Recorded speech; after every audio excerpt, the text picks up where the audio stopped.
Hi, this is the Black Bear Prepper, and today we're going to be talking about pocket clip knives. So knives that have a pocket clip on them. Now I've discussed this in some of our other videos. This is kind of an add-on to our tools video for scouting. We've talked about the Swiss Army knives. We've talked about our Leatherman tools or multi-tools. This is going to be about pocket clip knives. Knives that are big enough, single blade usually, and knives that are going to be putting on inside your pocket. Now they've also been called belt clip, but we do not recommend putting them on belt clips because it tends to break the clip here. First off, we're going to talk a little bit about blades. Now there's a few different types of blades out there, and we'll kind of run through them real quick. The first one is called the sheep's foot, and I don't know if you guys can see this, but a sheep's foot, this is a modified sheep's foot, and I know that because I modified it. The blade technically almost rose upwards to where it rounded off and actually went flat against the top. So it had a big giant curve, which was great for cutting underneath seat belts, things like that. And when I bought the knife, I liked it for that reason. I have other things for that reason now.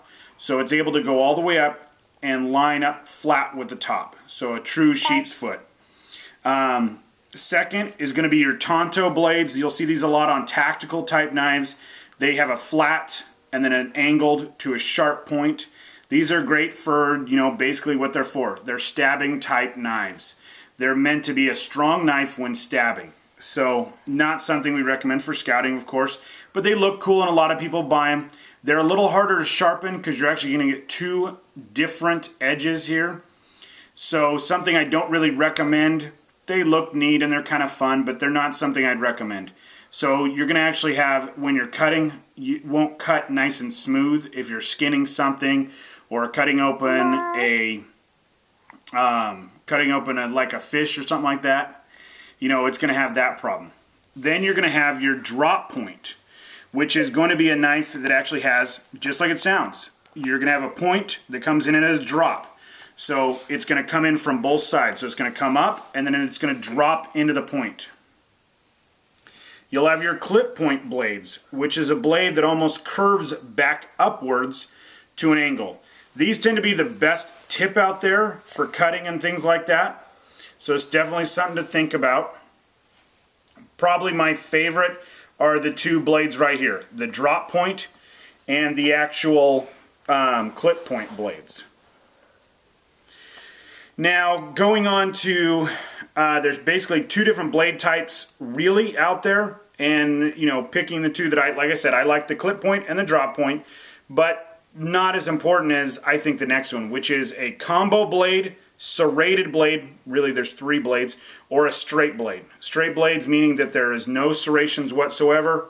A combo blade is a knife like this that has a combination of serrations and a straight edge, or a serrated knife which is going to be completely serrated.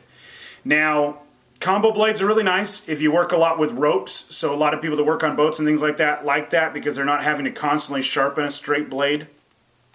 And then go ahead and just, have that back edge, but still have the ability to carve or whatever they may need to do a fine tip type work if they're out in the woods. So, something to think about.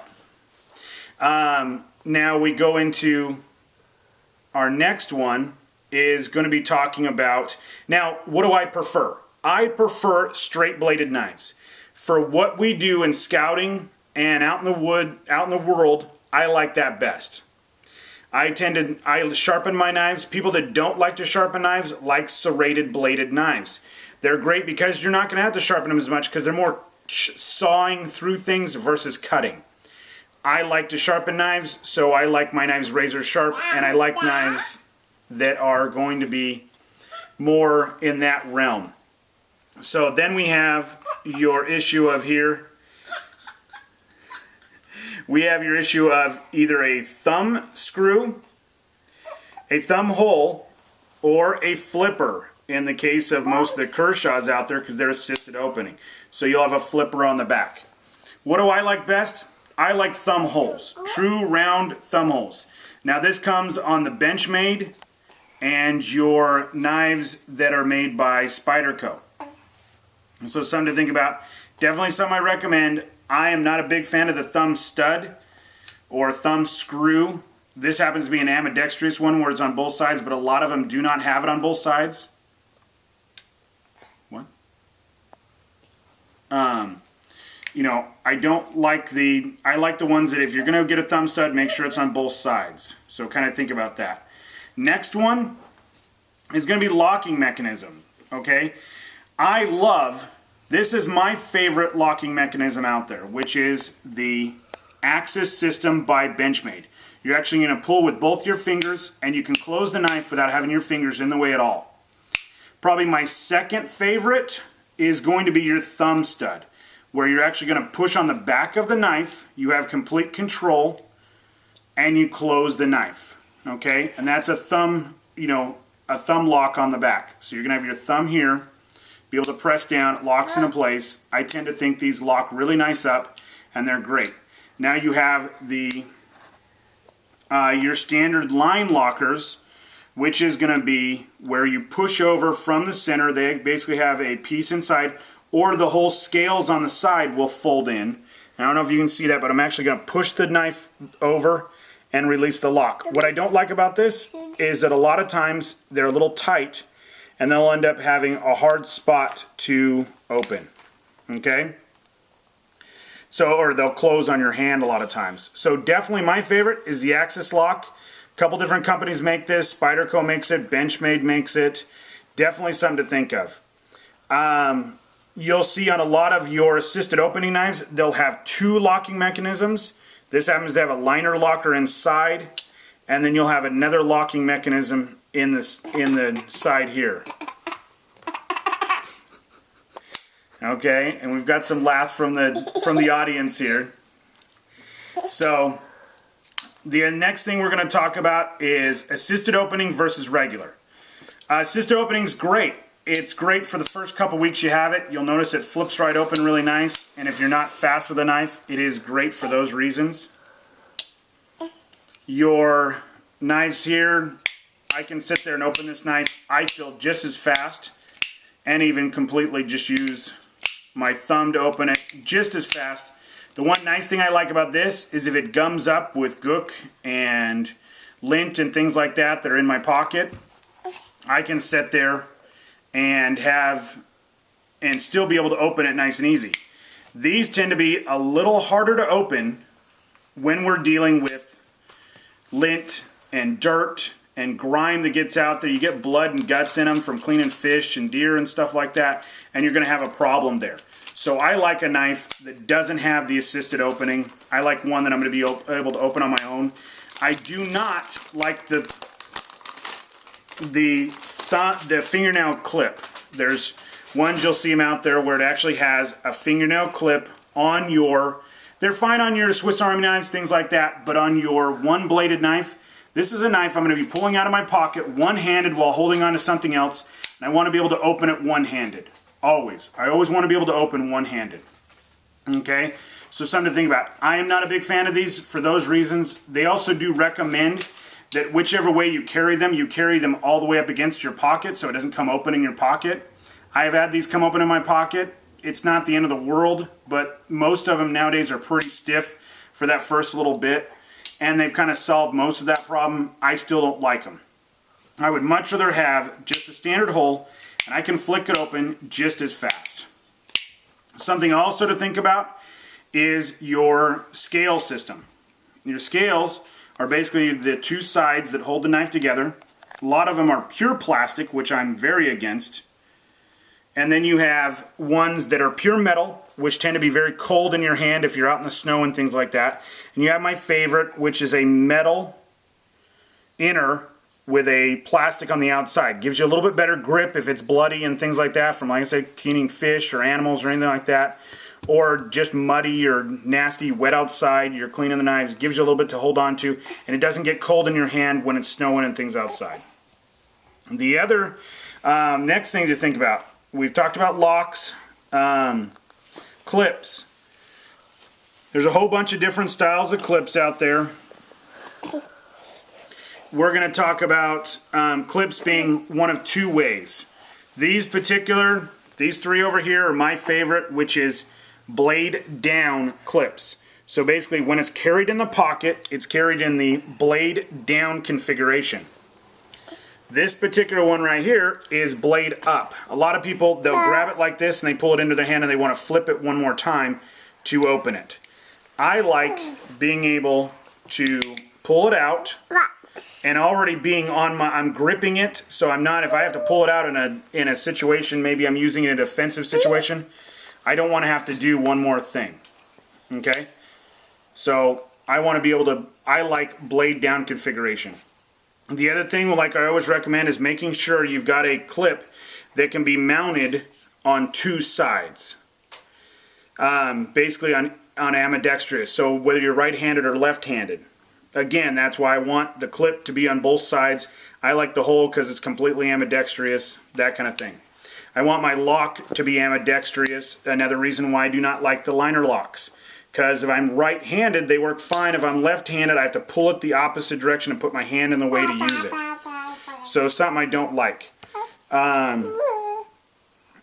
You know, getting into that, clips being mounted with 2 or 3 screws, I really do like. These are probably my 2 favorite clip systems, where they have 3 screws here, and versus a single screw with a little attachment point. These tend to come looser more often, and they tend to wiggle. Not the end of the world, but definitely a pain in my book. And this one, particular one right here, folds over the top so it can be put on either side, but it has 2 points of contact and 1 screw. I like at least 2 screws, if not 3. So something to think about. I also like a big, heavy-duty clip. This particular knife, I snapped the clip clean off of it. This is the clip used to be right here, and I snapped it off getting into the car. Great clips, design and everything. I liked it a lot, but it ended up being where I actually had snapped it off.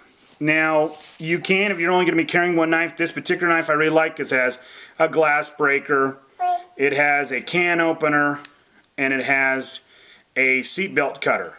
All great features, some to think about, but definitely think that these are not multi-tools. This kind of gives you some more options, kind of replacing the idea of needing a Swiss Army knife, but not the end of the world. So I really recommend something more into this line. A decent quality knife should cost you $30+. Please buy American made. Not just because they're American made, just because they're better quality steels.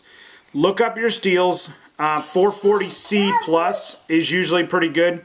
Something in that Rockwell Harding of 55 plus. Your Swiss Army knives are going to be a little softer. Definitely they're going to be in the 55 bottom end. I really like to see 58, 60 on the Rockwell hardness. Not the end of the world. 420 steel tends to be a little closer to your steels for your Swiss Army knives. Not the end of the world, but definitely something I would like to see. 154 cm, SV30. D2 is probably my favorite all-around heavy-duty steel if I'm going to be using the knife every day. It tends to rust a little bit more than some of the others, but it is a good quality steel. 1095 you'll see in some of these guys, but I'm a big fan of 154 cm, 440C, and your SV30. You'll see a lot of other, some of your water knives out there will have X15 steel on them. That's a great steel that won't rust. You also have your, you know, but most of the steels nowadays are pretty reasonable. Just make sure you're not buying some off-name piece of junk that you have no idea what quality the steel is. Buying this type of knife, it's going to be more as a backup to your other knives. I carry it in a circle, so I always carry at least 2 knives on me. Usually one is always a Swiss Army knife. One is a pocket clip knife, and then I add a in certain situations, I always at least have one in the car or in the pack, a knife that is designed for Leatherman type work, so a multi-tool of some sort. Well, I guess the music is telling us that we're almost done here.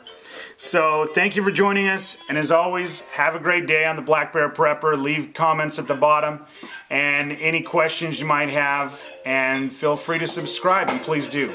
We'll talk to you later.